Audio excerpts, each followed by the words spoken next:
औज़ुबिल्लाहिमिनश्शैतानिर्रजीम बिस्मिल्लाहिर्रहमानिर्रहीम। अस्सलाम वालेकुम स्टूडेंट्स, आई होप आप सब लोग ठीक होंगे, खैरियत से होंगे। तो आज की हमारी वीडियो है चैप्टर 10 की, हम एक्सरसाइज करने जा रहे हैं। तो सबसे पहले इसके एमसीक्यूज देख लेते हैं। Circle the correct option. The degree of hotness और कोल्डनेस इज कॉल्ड। किसी भी चीज़ का ठंडा होना या गर्म होना, उसकी डिग्री ऑफ हॉटनेस और कोल्डनेस जो है उसको क्या कहते हैं? हम टेम्परेचर बोलते हैं। ठीक है, ये हम लेक्चर्स में बहुत अच्छे से रीड कर चुके हैं। अगर आपने अभी तक लेक्चर नहीं लिया तो आप ले सकते हैं मेरी चैनल की जो बनी हुई है प्लेलिस्ट, वहाँ से। ठीक हो गया। The bulb of thermometer is filled with. Thermometer के अंदर जो बल्ब होता है वो किस चीज़ से फिल किया गया होता है? वो अल्कोहल से फिल किया गया होता है। ठीक है, या अल्कोहल होता है या मरकरी। ठीक है, अगर आपके पास अल्कोहल ऑप्शन ना हो तो आपने कंफ्यूज नहीं होना। अगर मरकरी हो तो मरकरी पे टिक कर देना, अल्कोहल हो तो अल्कोहल पे। ठीक है, कुछ थर्मोमीटर्स जो होते हैं उनके अंदर अल्कोहल फिल किया होता है, कुछ के अंदर mercury. Centigrade scale is also called Celsius scale. ठीक है, सेंटीग्रेड स्केल को हम सेल्सियस स्केल भी बोलते हैं। The temperature of boiling water is in centigrade scale is. Boiling water का जो टेम्परेचर है सेंटीग्रेड में तो वो 100 डिग्री सेंटीग्रेड है। मेल्टिंग आइस जो है, उसका आइस जो है वो किस टेम्परेचर पे मेल्ट होती है? फ़ारेनहाइट स्केल के हिसाब से अगर हम देखें तो 32 degree Fahrenheit. When a 10 centimetre iron rod is heated to high temperature. अगर हम 10 सेंटीमीटर आयरन रॉड को हाई टेम्परेचर पे हीटअप करते हैं तो क्या होगा? उसका वॉल्यूम इंक्रीज हो जाएगा। ठीक हो गया, इट्स वॉल्यूम इंक्रीजेस। उसके बाद है the average energy due to movement of molecules in a substance is called. किसी भी मॉलिक्यूल के अंदर जो मूवमेंट होती है, मूवमेंट ऑफ मॉलिक्यूल जो होती है किसी भी सब्सटेंस के अंदर, उसकी एवरेज एनर्जी क्या होगी जिसकी वजह से वो मूवमेंट होती है? उसको क्या कहेंगे हम? Kinetic energy. ठीक है, the energy that transfers from one object to another due to temperature difference. अगर एनर्जी जो है वो एक ऑब्जेक्ट से दूसरे ऑब्जेक्ट में ट्रांसफ़र हो रही है टेम्परेचर डिफरेंस की वजह से, तो उसको हम हीट एनर्जी बोलते हैं। ठीक है, The gaps are left after very few meters in the railway tracks so that they cannot be retracted in summer due to contraction। क्योंकि जब गर्मियाँ आती हैं तो वो contraction होती है जिसकी वजह से गैप्स जो हैं वो रखे जाते हैं। ठीक हो गया। The rise of liquid in thermometer is due to।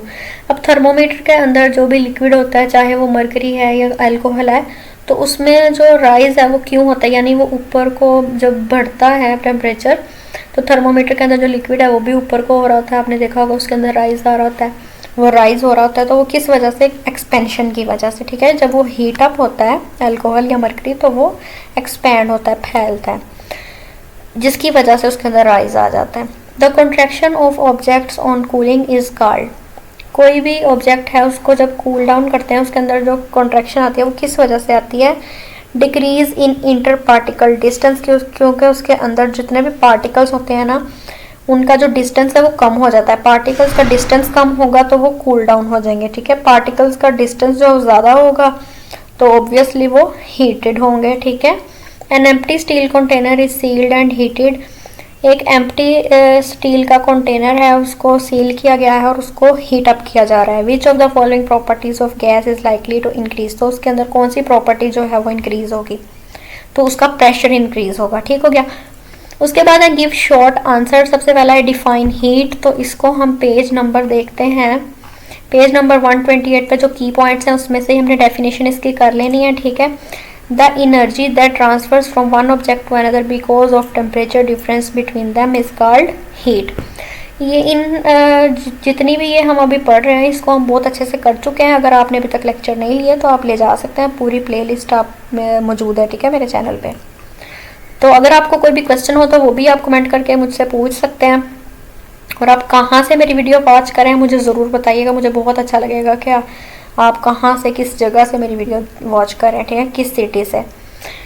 Name 3 modes of heat transfer. अब यहाँ पे जो है ना बिल्कुल पीछे से जाके हमने ढूंढना जो था, मैंने इधर ही आपको क्वेश्चन के आंसर लिख दिया, आप नोट कर लीजिएगा। ठीक है, इजी वे में, क्योंकि शॉर्ट क्वेश्चन हैं ये हमारे पास तो हमने इनके शॉर्ट आंसर ही देने हैं, ज़्यादा डिटेल में जाने की ज़रूरत नहीं है, जितनी बात पूछिए उतनी बता दें।